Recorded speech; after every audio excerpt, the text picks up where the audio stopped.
آج سب لوگوں کو پتا ہے کہ آج محرم کی 10ویں تاریخ ہے. یہ معزز مہینہ ہے اور معزز تاریخ بھی ہے، کیونکہ وہ تاریخ جن میں بہت سارے انبیاء علیہ السلام کو بہت ساری چیزوں سے نوازا گیا. مثلا آج ہی کے دن قلم اور زمین و آسمان اور آدم علیہ السلام کو پیدا کیا گیا. قلم کتاب یعنی قلم کے بعد زمین و آسمان اور آدم علیہ السلام کو پیدا کرنے کا دن آج ہی 10 محرم ہے. اسی طرح ادریس علیہ السلام کو آسمان میں اٹھایا گیا، وہ بھی 10ویں تاریخ تھی. نوح علیہ السلام کو آپ سب جانتے ہیں، یہ مشہور انبیاء میں یعنی مشہور رسول میں شامل ہیں. ان کی جو کشتی تھی یہودی پہاڑ پر جو ٹکی تھی ٹھہری تھی، وہ بھی تاریخ 10ویں تاریخ تھی اور محرم کی تاریخ تھی. تو 10 کی تاریخ کو یعنی محرم کی 10ویں تاریخ کو ابراہیم علیہ السلام کو خلیل اللہ کا لقب ملا تھا. خلیل اللہ کا لقب کب ملا تھا، کیوں ملا تھا؟ جب نمرود نے ابراہیم علیہ السلام کو آگ میں ڈالا تھا، آگ سے جو نجات ملی اللہ تبارک و تعالیٰ کی طرف سے اجازت دی، اللہ کی اجازت سے، تب امتحان میں جب کامیاب ہو گئے اللہ نے اپنے رسول یعنی حضرت ابراہیم علیہ السلام کو خلیل اللہ کا لقب دیا، یعنی اللہ کا دوست. اور اسی طرح اسماعیل علیہ السلام کی پیدائش جو ہوئی وہ بھی 10ویں تاریخ تھی.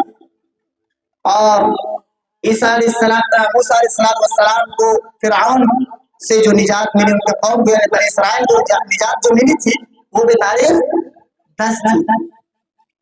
اسی وجہ سے یہودی لوگ 10 تاریخ کو روزہ رکھتے ہیں. آج وہ بھی لوگ روزہ رکھتے ہیں. کیوں؟ ان کے لیے ایک تہوار ہے، اس لیے کیونکہ اس دن ان کو فرعون سے چھٹکارا ملا تھا. وہ لوگ قیدی تھے، قید سے آزاد کیا گیا تھا ان کو. اور آج ہی کے دن قریش مکہ جو مکہ مکرمہ جو ہے یعنی حرم جن کو ہم کعبہ کہتے ہیں، ان میں جو غلاف چڑھا ہوا ہے کالا کپڑے کا ہے نا، اس لباس کو بھی مکہ والے 11 تاریخ کو 10 تاریخ کو چینج کرتے تھے. کیوں؟ کہتے تھے ابراہیم علیہ السلام کے نسبت سے جوڑتے تھے. اسی طرح ہمارے نبی اکرم صلی اللہ علیہ وسلم نے اس دن کا اہتمام روزوں کا کیا تھا. کس کا کیا تھا؟ روزوں کا اہتمام کیا تھا. جب روزہ فرض نہیں ہوا، روزہ فرض کب ہوا تھا آپ کو پتا ہے؟ اسلام مطلب نبوت ملنے کے 15 سال کے بعد روزہ فرض ہوا. کب فرض ہوا؟ 15 سال کے بعد. اور وہ تاریخ یعنی سن کون سا تھا؟ وہ 2 ہجری تھا. ہجری مطلب ہجرت کر کے جب آپ صلی اللہ علیہ وسلم مدینہ منورہ گئے، وہاں 2 سال ٹھہرے، تب روزہ فرض ہوا. اس سے قبل اللہ کے نبی روزہ رکھتے تھے، مسلمانوں کو روزہ رکھنے کا حکم دیتے تھے. عائشہ فرماتی ہے کہ آپ صلی اللہ علیہ وسلم خود بھی روزہ رکھتے تھے اور مسلمانوں کو کہتے تھے کہ روزہ رکھو. جب روزہ 2 ہجری کو فرض ہو گیا تو آپ صلی اللہ علیہ وسلم نے کیا کہا؟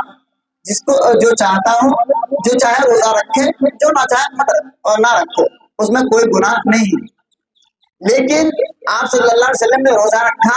جب پتا چلا کہ لوگوں نے کہا کہ یہ دن یہودی روزہ رکھتے، اس دن بھی کیا ہم روزہ رکھیں؟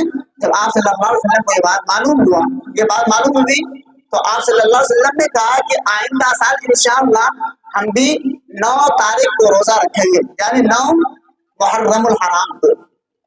آئندہ سال آنے سے قبل ہی آپ صلی اللہ علیہ وسلم کی دنیا سے رخصت کر گئے.